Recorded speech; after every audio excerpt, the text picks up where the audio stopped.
Hello दोस्तों, मेरा नाम है सिद्धार्थ सिन्हा और ये जो वीडियो आपका जेबी का हम लोग principles and practice of banking पढ़ रहे हैं, यूनिट नंबर 3 रिटेल बैंकिंग। उसमें अभी हम लोग पार्ट 1 वीडियो पढ़ रहे हैं। इससे कई पार्ट में वीडियोस बनाया हुआ है और जो लोग प्रॉपर जेबी का कोर्स करना चाहते हैं यहाँ मेरा फोन नंबर भी दिया हुआ है और डिस्क्रिप्शन बॉक्स में भी डिटेल्स मैंने डाल दिए। ठीक है, चलिए स्टार्ट करते हैं।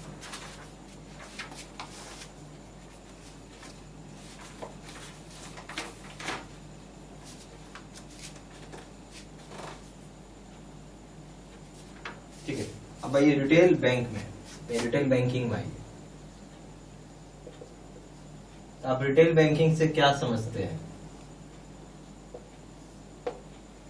रिटेल बैंकिंग हम लोग ये बोल सकते हैं कि जो नॉर्मली आप जो ब्रांचेस देख रहे हैं, जो भी आप ब्रांचेस देखते हैं, ठीक है, बैंक में जो भी ब्रांचेस आप देख रहे हैं रिटेल बैंकिंग, उसमें क्या होता है? बेसिकली पब्लिक लोग के साथ डील करते हैं। पब्लिक कौन होती है?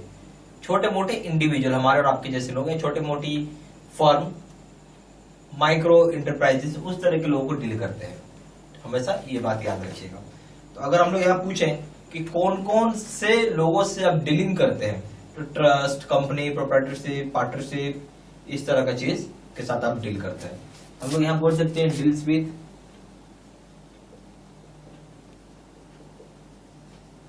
इंडिविजुअल, प्राइवेट कंपनी, पार्टनरशिप, ठीक है, HUF, ट्रस्ट और भी बहुत सारे, सोसाइटी। ठीक है, अगर मैं बात करूं यहाँ रिटेल बैंकिंग में किस तरह के आप प्रोडक्ट्स देते हैं, क्या क्या प्रोडक्ट्स देते हैं रिटेल बैंकिंग, बता सकते हैं? करंट अकाउंट देते हैं, सेविंग अकाउंट देते हैं, RD करवा सकते हैं, FD करवा सकते हैं, housing loan, car loan, personal loan, cash credit, education loan और भी बहुत सारे, गोल्ड लोन, बहुत सारी चीज देते हैं हम लोग। तो बेसिकली प्रोडक्ट्स को दो भाग में बांटा गया है। एक हो गया डिपॉजिट्स और दूसरा हो गया एडवांसेस। ठीक है, इसे दो चीज में हम लोग देते हैं। डिपॉजिट्स में हो गया, आप बोल सकते हैं सेविंग अकाउंट, फिर करंट अकाउंट, FD या RD लिख लीजिए, RD, FD। एडवांसेस में CC, कैश क्रेडिट हम लोग बोलते हैं इसको। ठीक है, OD, ओवरड्राफ्ट अकाउंट,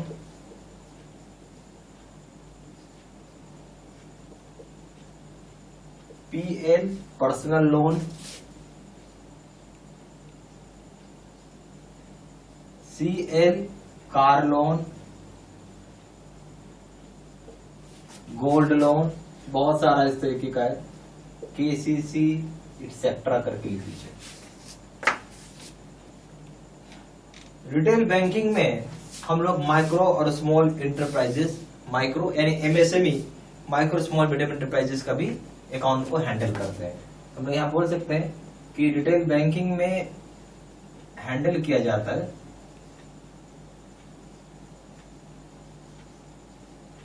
MSME के अकाउंट्स को। क्या करता है? MSME को, इसको हम क्या बोलते हैं? Micro small medium enterprises. अच्छा, इसी की तरह हम लोग अगर एग्रीकल्चर लोन बोले तो इसमें एग्रीकल्चर लोन भी मिलेगा आपको। तो क्या क्या किस किस तरह का एग्रीकल्चर लोन मिलता है रिटेल बैंकिंग में? यहाँ आप KCC देते हैं, एग्री एलाइड लोन भी देते हैं, जैसे मधुमक्खी पालन, जैसे मछली पालन, बत्तख पालन, आपका मुर्गा पालन, बकरा पालन, बहुत सारे इस तरह चीज के लिए लोन मिलता है। KCC का फुल फॉर्म क्या है? किसान क्रेडिट कार्ड, बहुत ही इंपॉर्टेंट है ये। फिर हो जाएगा एग्री एलाइड लोन, आपको मिल जाएगा। और रिटेल बैंकिंग में इसके अलावा भी दूसरे तरह के प्रोडक्ट्स आपको मिलते हैं। प्रोडक्ट्स और सर्विसेज जैसे safe deposit lockers, depository services, bank का इंश्योरेंस प्रोडक्ट, जैसे लाइफ इंश्योरेंस की पॉलिसी आप ले सकते हैं, या बोल सकते हैं अदर प्रोडक्ट या सर्विसेज। इसका पॉइंट बना लीजिए, जैसे ये ए पॉइंट हो गया, ये बी पॉइंट हो गया, ये सी पॉइंट हो गया, ये डी पॉइंट हो गया। Other banking other product services में क्या मिलेगा? Safe deposit lockers, depository services,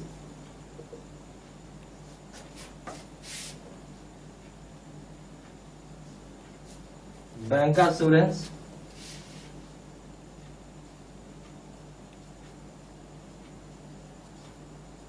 bank assurance products आपको मिल जाएगा। इतने सारी चीजें आपको इसमें मिलती है, ठीक है। और एक चीज और याद रखिएगा कि ये सारा आपका रिटेल बैंकिंग है, जिसको हम लोग, आप जो सामने अपने आपके सामने जो हर शहर में आप ब्रांच देखते हैं जहां पब्लिक डीलिंग होती है, बेसिकली उस तरह की बैंकिंग को रिटेल बैंकिंग बोलते हैं।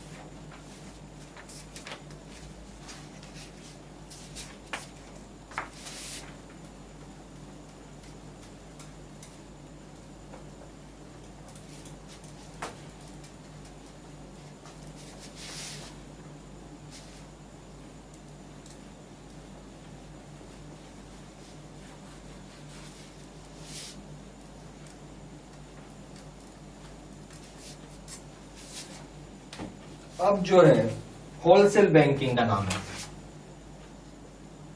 दूसरा पॉइंट बना लीजिए, होलसेल, या हम लोग इसको कॉर्पोरेट बैंकिंग भी बोलते हैं।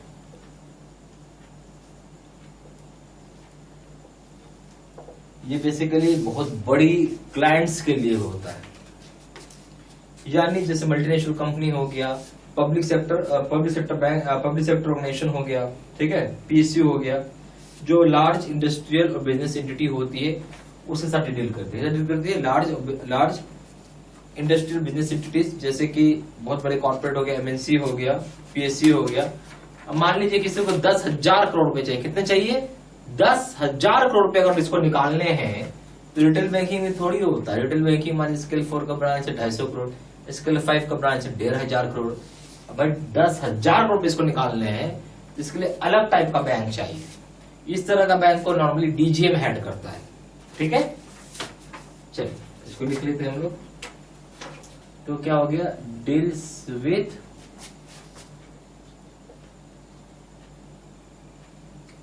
लार्ज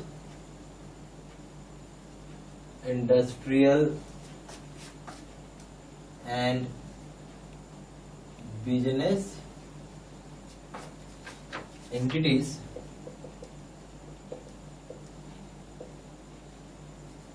mostly big corporates, ठीक है,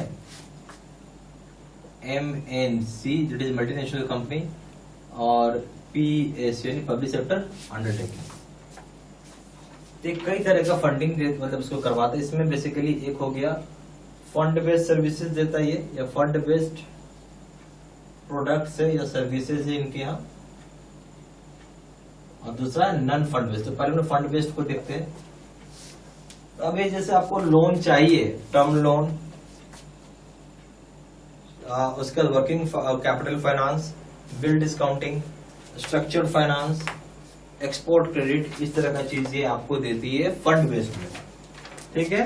लेटर ऑफ क्रेडिट नहीं आएगा, सॉरी, ठीक है, ये हो जाएगा टर्म लोन। फिर बोले डब्ल्यूसी क्या होता है? वर्किंग कैपिटल आपको मिल जाएगा, वर्किंग कैपिटल फाइनेंस लिख लीजिए, उसको फाइनेंस करना है। बिल डिस्काउंटिंग,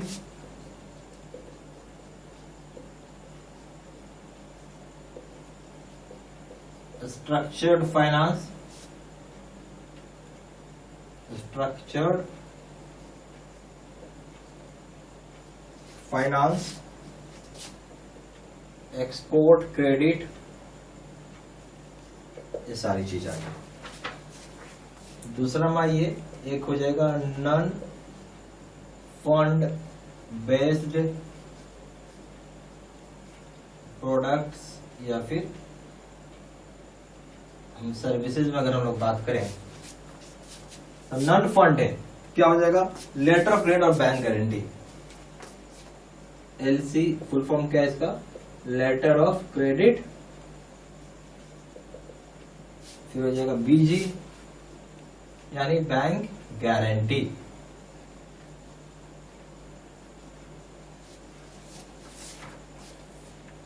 उसके अलावा बहुत सारा वैल्यू एडेड सर्विसेज दिया जाता है। क्या दिया जाता है? Value added services.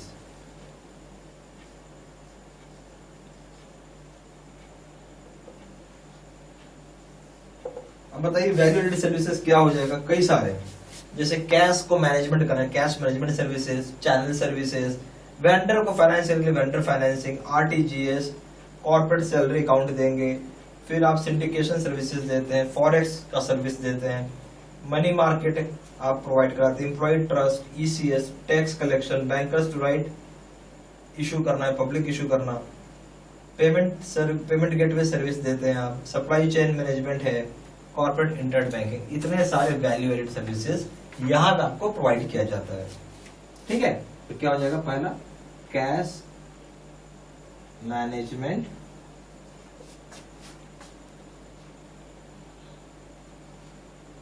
Services, channel services, vendor financing, RTGS, corporate salary account, फिर हो जाएगा syndication,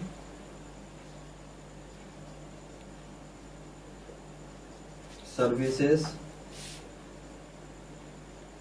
forex, money market,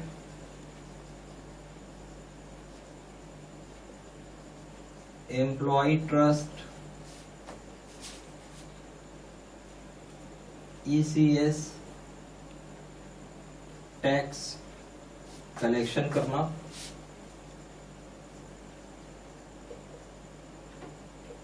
bankers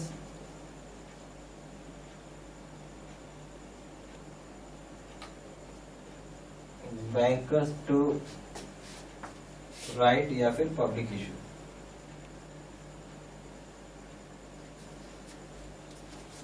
issue, फिर आप बोल सकते हैं पेमेंट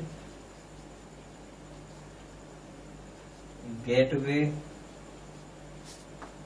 सर्विस है, सप्लाई चेन मैनेजमेंट,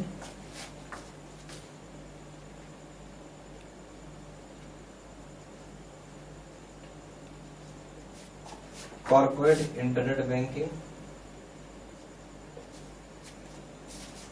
हो जाएगा कॉर्पोरेट इंटरनेट बैंकिंग। तो इसमें बहुत सारा सर्विसेज आपको मिलेगा, जैसे cash management services, channel services, vendor financing, RTGS, corporate salary account, syndication services, forex हो गया, मनी मार्केट हो गया, एम्प्लॉय ट्रस्ट हो गया, ईसीएस हो गया, टैक्स कलेक्शन हो गया, बैंकर्स राइट या पब्लिक इशू हो गया, पेमेंट गेटवे सर्विस हो गया, सप्लाई चेन मैनेजमेंट हो गया, कॉर्पोरेट इंटरनेट बैंकिंग। इतने तरह के तमाम सर्विसेज ये देता है। ठीक है, ये सारे बात तो आप लिखते चलिए।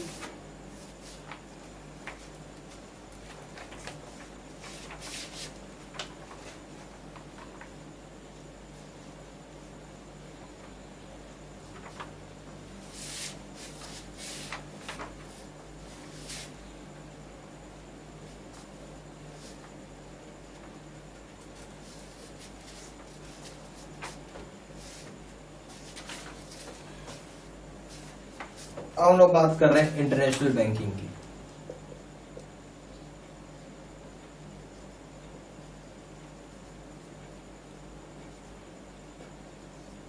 इससे क्या समझते हैं हम लोग? International banking basically cross border transaction है। सिंपल सी चीज है, क्रॉस बॉर्डर ट्रांजेक्शन को कैटर कर रहे हैं। तो क्या कर रहे हैं? क्रॉस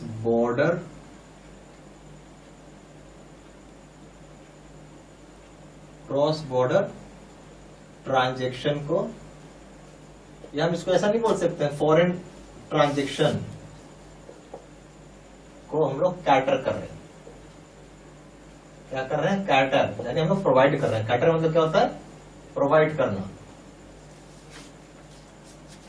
तो हम लोग इंटरनेशनल बैंकिंग में क्रॉस बॉर्डर ट्रांजेक्शन या फॉरेन ट्रांजेक्शन कैटर कर रहे हैं, प्रोवाइड करा रहे हैं, that is known as international banking. अब आइए ईपीसी, इसका फुल फॉर्म क्या हो जाएगा?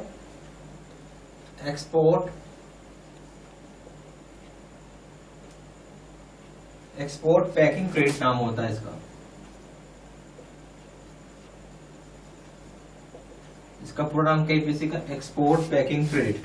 ये आपको एक तरीके का प्री शिपमेंट फाइनेंस प्रोवाइड करता है, जो कि अवेलेबल होगा दोनों ही करेंसी में। इंडियन करेंसी में भी ले सकते हैं और फॉरेन करेंसी में भी ले सकते हैं। बेसिकली एक्सपोर्टर को प्रोवाइड होता है। किसको होता है? प्रोवाइड होता है, पहला बात है एक्सपोर्टर को। किस काम के लिए होता है? फाइनेंस है, लोन है। दिस इज फाइनेंस, या आप बोल सकते हैं एक प्रकार का लोन है। प्री शिपमेंट, या हम बोल सकते हैं भाषा में प्री शिपमेंट फाइनेंस है,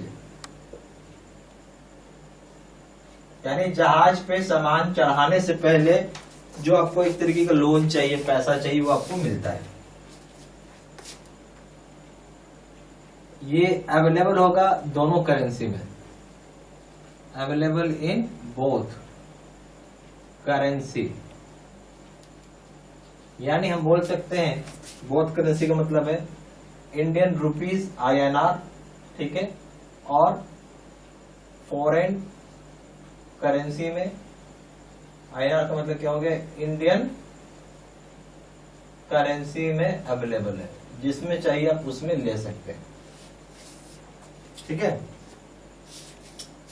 तो ये सारी चीजें हो गई, इसको आप ध्यान से लिखते चलिएगा।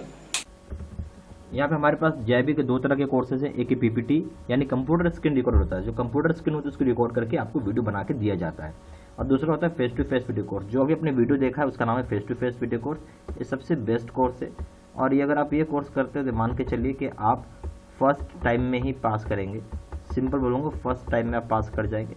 हर आदमी को एक ही चीज़ चाहिए कि भाई फर्स्ट टाइम में ही पास करे, बार बार एग्जाम कोई देने का इच्छा नहीं रखता है, ठीक है। तो ये सबसे बेस्ट कोर्स मैंने आपको पहले बोला। मैं यही बोलूँगा यही कोर्स आप करें, सबसे रिकमेंड करूँगा ये कोर्स करने के लिए। सबसे ज़्यादा सेलिंग, पावरफुल और बेस्ट कोर्स तो खैर है, क्योंकि अगर पास करें फर्स्ट टाइम तो इससे बढ़िया क्या होगा। दोनों कोर्स में कंपेयर करें, दोनों जगह वीडियो लेक्चर कोर्स है, दोनों जगह केस स्टडी की वीडियो है। यहाँ पे 6000 से क्वेश्चन बैंक है, 13500 क्वेश्चन बैंक है। यहाँ पे 30 मॉक टेस्ट है और दोनों जगह रिविजन नोट्स है। वैलिडिटी की बात करें, वैलिडिटी जो है लाइफ लॉन्ग है, जब तक पेपर क्लियर नहीं होगा तब तक कोर्स कर सकते हैं। पेपर 1 प्रिंसिपल्स करेंगे दाम है 600 रुपये, यहाँ 1200 रुपये। पेपर 2 करेंगे इसका दाम है 800 रुपये, यहाँ पे 1500 रुपये। पेपर 3 करेंगे इसका दाम है लीगल, इसका दाम है 600 रुपये, इसका दाम है 1200 रुपये। और कॉम्बो पे करेंगे यानी तीनों पेपर एक साथ मिला के करेंगे इसका दाम है 1500 रुपये, और यहाँ पे दाम है 3000 रुपये। ज़्यादा जानकारी के लिए फ़ोन कर सकते हैं। फ़ोन नंबर हो जाएगा 4 times 9 685 दूसरा नंबर है 7827546946। वेबसाइट में जाकर डायरेक्टली ऑनलाइन ऑर्डर प्लेस कर सकते हैं। वेबसाइट हो जाएगा www.jibcibstudymaterial.com। ईमेल आईडी हो जाएगा seat@gmail.com। ये सारी इन्फॉर्मेशन मैं इसी वीडियो के डिस्क्रिप्शन बॉक्स में भी डाल दी है, ठीक है। Thank you very much.